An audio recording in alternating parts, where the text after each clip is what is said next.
Massive attacks on the Engels airbase in the Saratov region cost Russia $980 million, writes Forbes.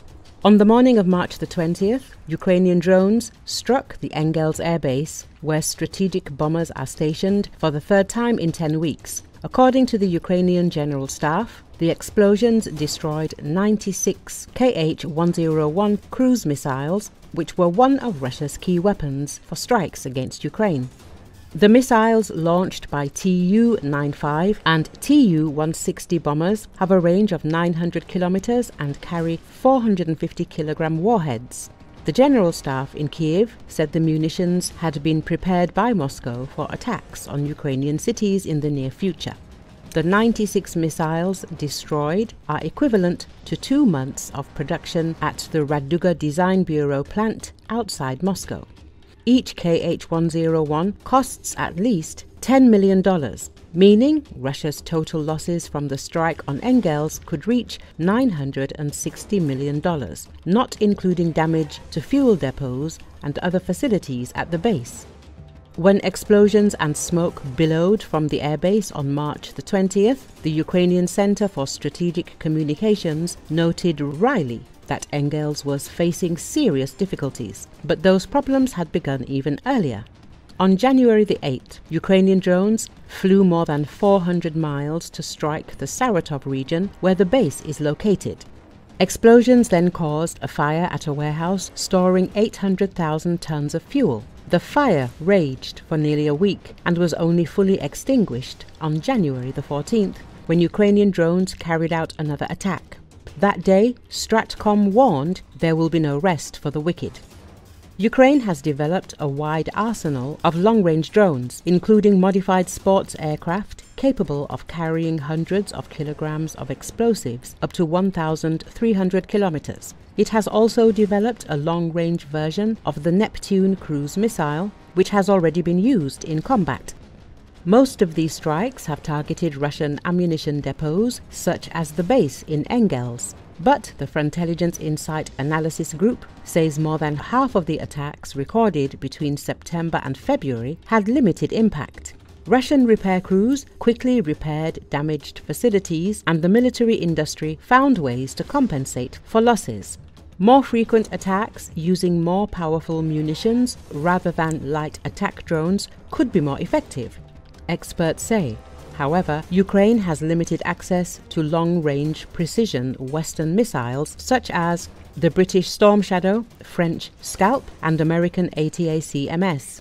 Domestic production of such systems, including the Neptunes, has not yet reached the necessary scale. That's why Ukraine's strategy has changed recently, with drones now more often targeting Russia's critical oil infrastructure, which has significant economic clout.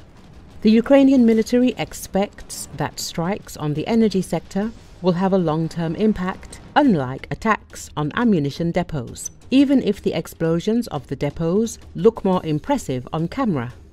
Let us recall that last week, the SBU and the Special Operations Forces carried out drone attacks on the Engels airfield in the Saratov region of the Russian Federation. As a result of the attack, a fire, explosions, and secondary detonations of ammunition occurred at the airfield. In addition, during the attack, the enemy air defense was unable to counteract the Ukrainian drones.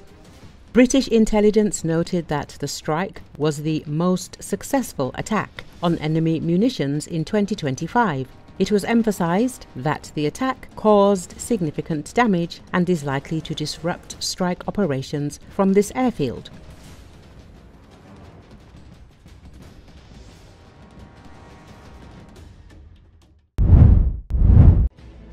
Another footage has been released showing an operation conducted by drone operators of the main intelligence directorate of the Ukrainian Defense Ministry in Russian-annexed Crimea Peninsula.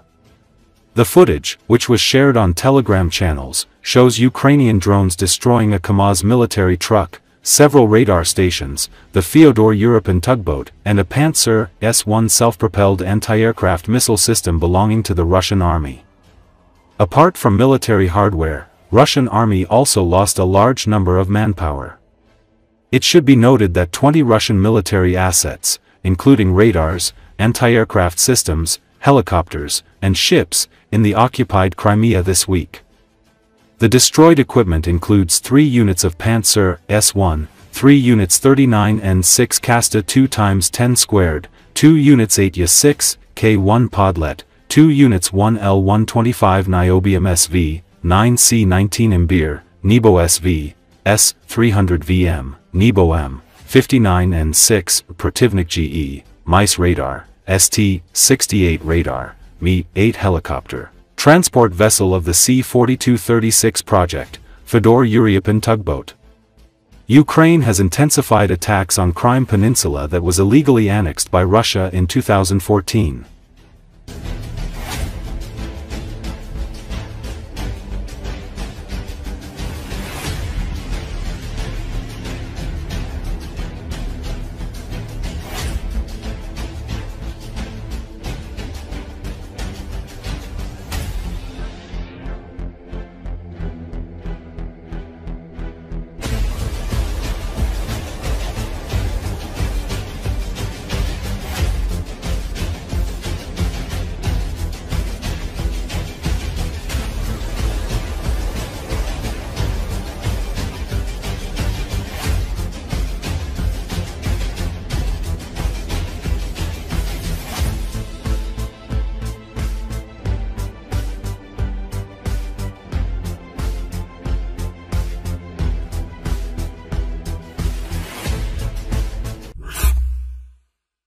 French President Emmanuel Macron said on Wednesday that a proposed European armed force for possible deployment in Ukraine in tandem with an eventual peace deal could respond to a Russian attack if Moscow launched one.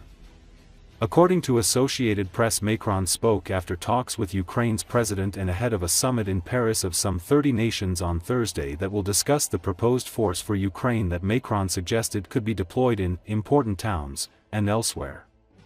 If there were to be widespread aggression again on Ukrainian soil, these armies would in fact be attacked. And then there is the framework of engagement, Macron said. We have soldiers who, when they commit themselves and are deployed, are there to react and respond to the decisions of the head of the armed forces. And if they are in a conflict situation, to respond. Macron, together with UK Prime Minister Keir Starmer, has been driving an effort to build a coalition of nations willing in one way or another to support the deployment of an armed force in Ukraine, with the aim of securing a lasting peace by dissuading Russia from attacking the country again.